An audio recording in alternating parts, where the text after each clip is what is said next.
Hi there, I'm Clifford Bates, and welcome once again to reading Aristotle's Nicomachean Ethics. Today we're looking at Book 8, Chapter 10, which is what some people call the mini politics. And the first thing we're going to go at is because it's about the regimes. So let's go right into it. Let's go into it. This is we talked about this is book 8 is about friendship. We did the question of community in chapter 9, and now we're looking at the regime, right? The question of regime, which are the shape of the communities. There are 3 forms of regime and 3 equal numbers of deviations that are like corruptions of the former 3. So therefore, these are deviations to deviate. And actually, this is something I talk about in my book, my 2004 book. There's a whole chapter. It's chapter, what is it? It is, I dedicate a whole chapter to this uh, uh, uh, thing on this whole passage, eight thing, and this particularly about the question of does it really devaluate democracy? This is my book 7, chapter 7 of this book. Um, this is one of these weird. It is the first typology. We get some interpretations here. This is the question here. This is going to be driving us crazy. So let's go right through it. There are 3 forms of regimes and 3 forms of deviations. And they're like corruptions of the former 3. The regimes are kingship, aristocracy, and the third, based on assessments, property assessments, timaea, which appears to this is a big joke. Time honor, right? Time is honor, but also it also means money, based on property assessments, timea, which appears properly to speak as timocracy, though most people are accustomed to calling it regime. This is why polity here. This is the word for regime. It's the name of the third. I disagree with Collins and Bartlett by translating as polity. I think it's wrong. This is a big interpretive error that happens in tradition. I argued it in my first book and also my second book and some articles. This is a interpretation. It's the word is politeia. It's the politeia called politeia. Now, why does he call it politeia? We talked about this in my videos. We talked about this in the videos on the politics. We have to talk about it a little bit here. It's just an interpretation. This is well, no. It's interesting. What is originally democracy now becomes what is called regime. Now, okay. And he goes, and the best of these are kingship, and the worst is democracy. Okay, so nice that. So it's democracy, and that people are accustomed calling it regime, the regime. Okay, calling it regime. Um, I would wish the translator left it as regime because the ambiguity there. The question is this a regime or not? Really a regime. This is the best, and that is the worst. Okay, that's one way. Then he continues. The deviations from kingship, the deviation. In fact, this is what I would. It's the word puck. Okay, I have a nice little. My book is getting a little. Ugh, but I want to talk about this for a second.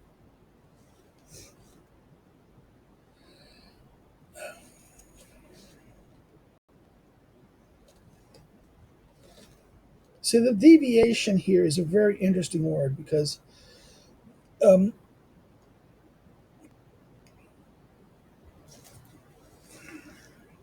I talk about it in this.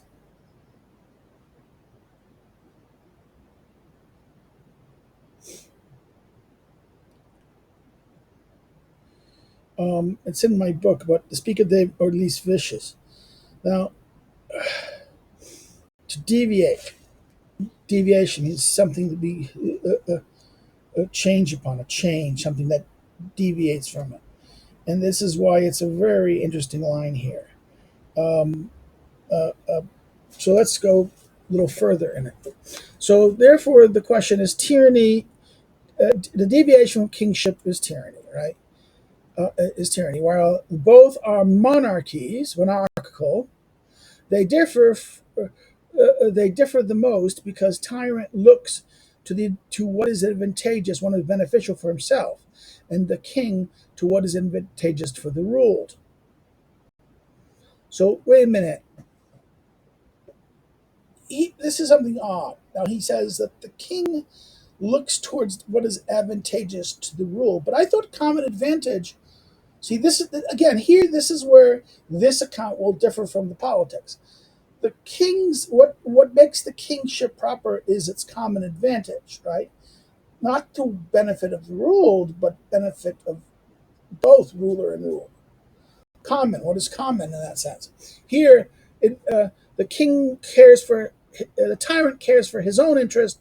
The a king cares for the interest at the benefit or the advantage of the ruled.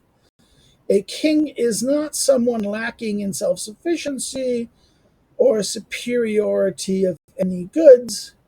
So a king is not someone lacking in self-sufficiency. He has enough. He has goods. He is rather the sort of person who is in need of nothing. Okay, he would look to what is beneficial then not for himself, but for the ruled. And I think this is interesting. You get a clear. He gets a.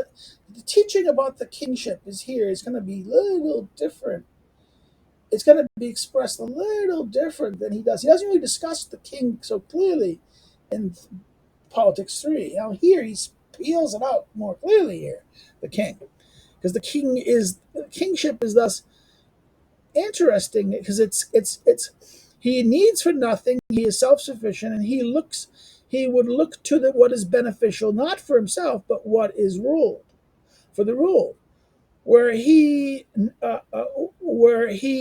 not of this sort, he would be a kind of a king appointed merely by lot. So if he's not completely, in other words, if he doesn't have everything, he's not that kind of person, right?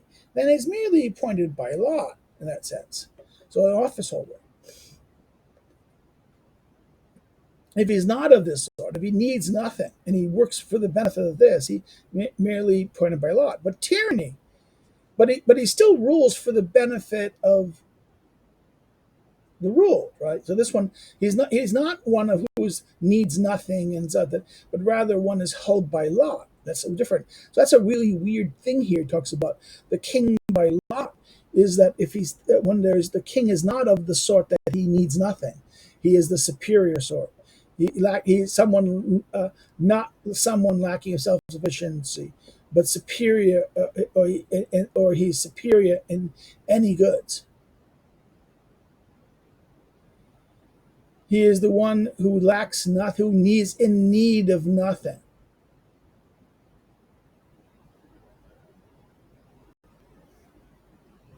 He needs nothing. But if he's not that someone who does not make that characteristic, he has to be appointed by lot in that sense.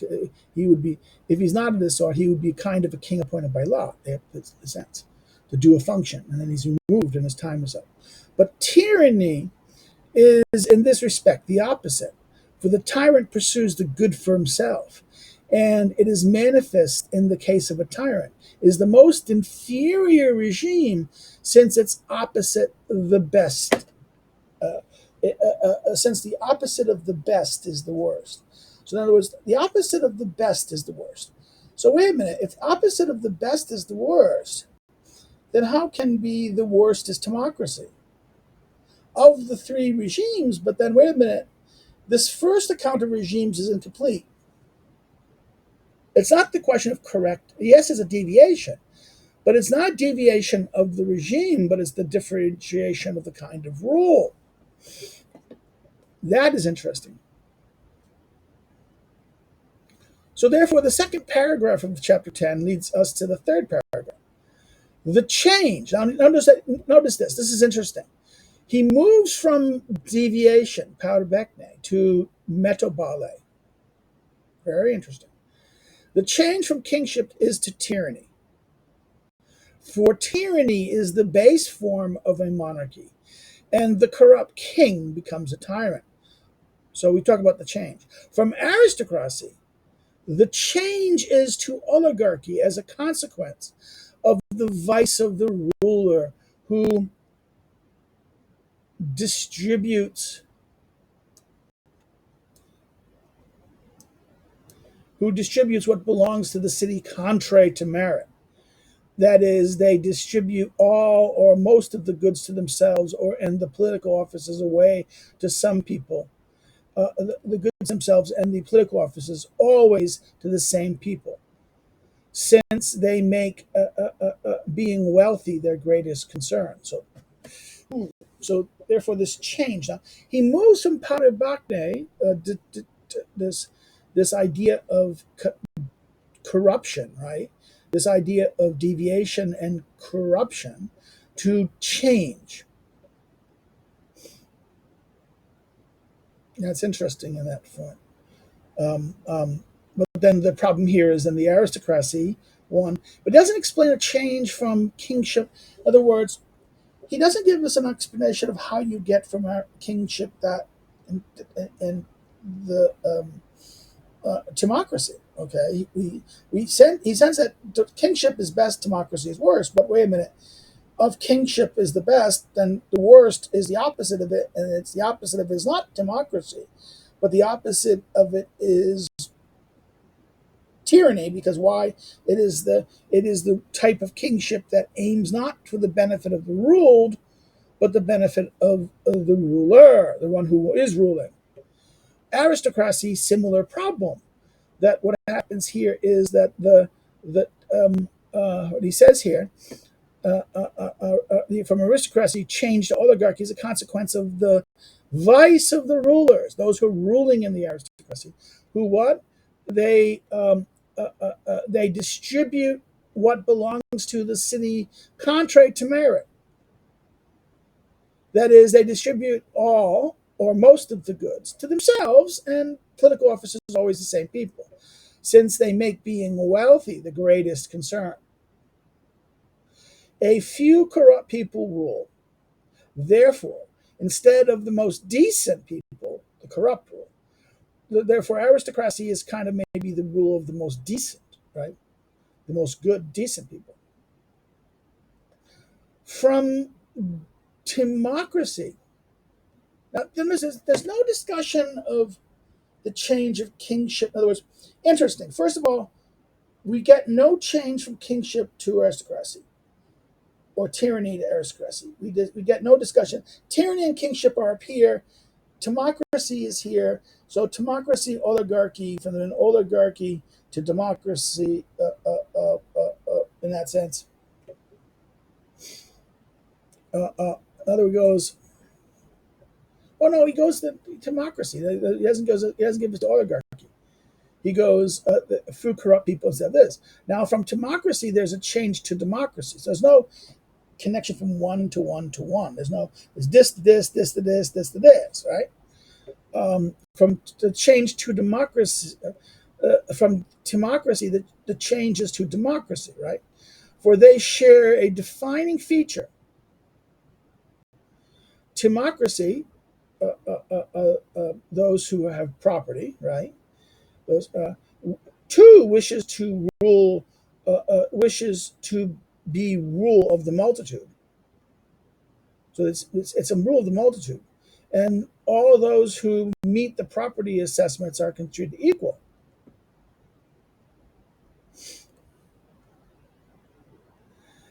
And this is what this polity here is wrong. It's politeia. Remember, politeia regime. So this is why it changed. Democracy is the least corrupt, for it deviates only slightly from regime, a regime, from regime, or even a regime. The regimes change especially in this way, then since in this way they change least and hence most easily. In other words, they change towards. In other words, they go from kingship to tyranny, aristocracy to oligarchy, and democracy to democracy. This is their least change. The most changes between type, he's saying. And why? This is the way they typically change, especially change in this way. He doesn't give us a change from one king to aristocracy like this. We get this way, lateral changes of the class, of the one, the few, and the many, right? And democracy is a kind of many. But notice, democracy isn't said to be bad rule. So it changes because they share a defining feature. In other words, we don't get an explanation of what distinguishes it. We just assume that the distinguished must be over there giving it for themselves. But the thing here is that the question here is, but it is democracy is the least corrupt since it deviates slightly from regime. Now, of course, remember, we have to understand that this democracy is people call this regime.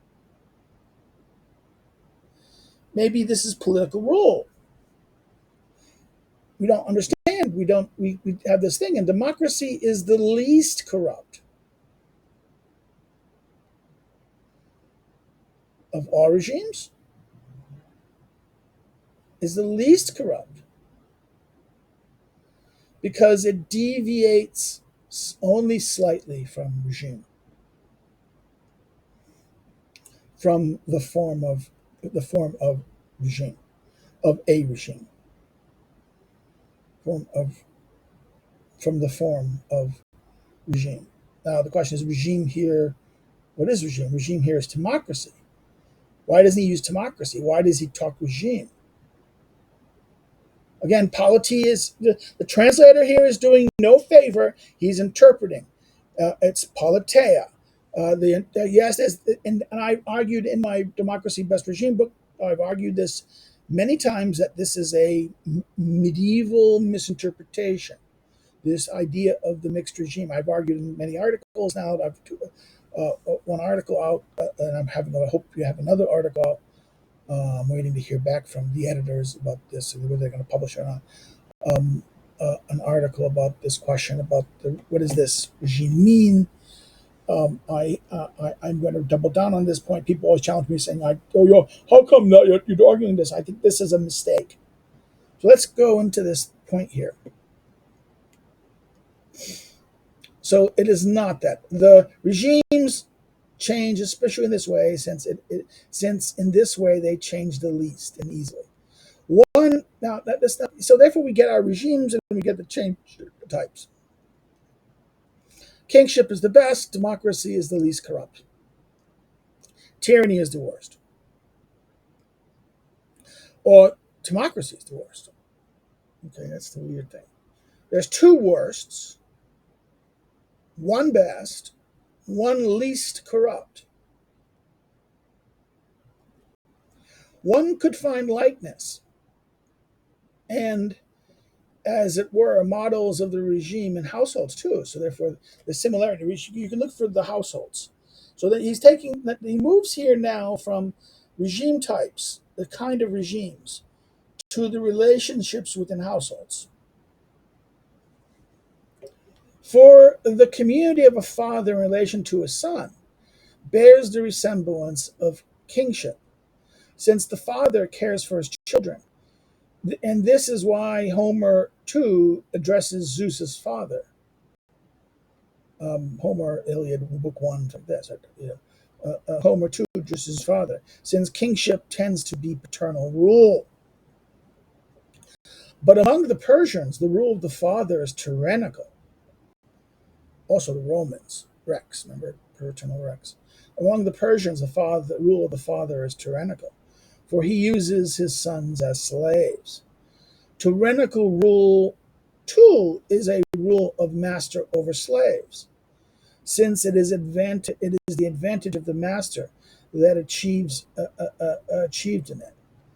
This latter rule then appears to be correct. This latter kind of rule then appears to be correct. The Persian in error for over those who differ. The king, the kind of rule differs. So therefore, the people, those for, in other words, if it's wrong. The Persian rule of the fathers treat their sons as slaves. They're not slaves. They're sons. Therefore, it is the Greek form is the correct form. The latter form of rule of father is the kingly rule of fathers is the proper form, and the Persian form is an error. For why? Because those who differ, the different kinds of rule differ. That's a very interesting point here. That for those who differ, the kinds of rule differ.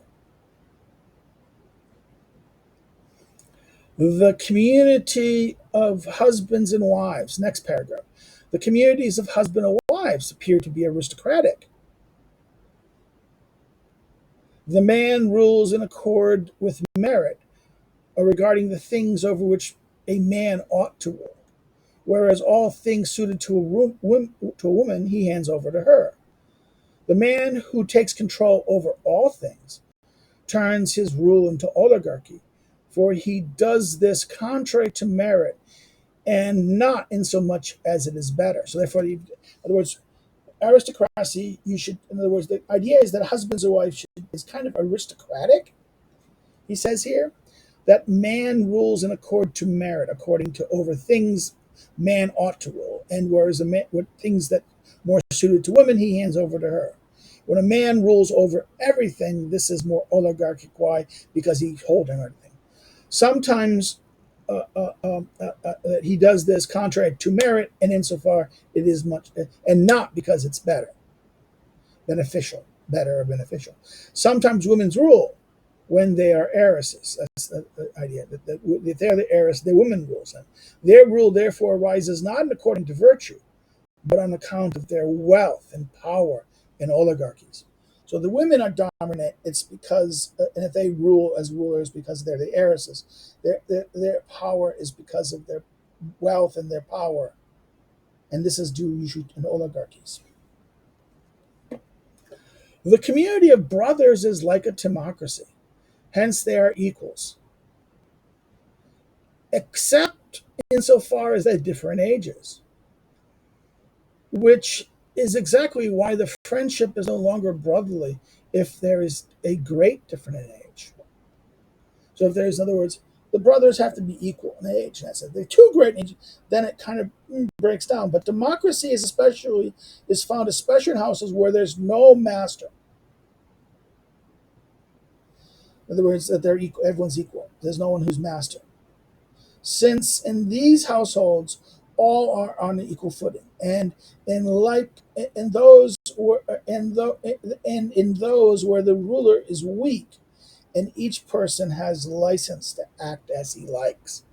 So this is the negative aspect. That timocracy is where the brothers are equals in so far their age. Then this is why the friendship of this, there is this equality of this in this sense. But then what happens is that if there's inequality, then this problem is no longer brotherly. Maybe it changes its character.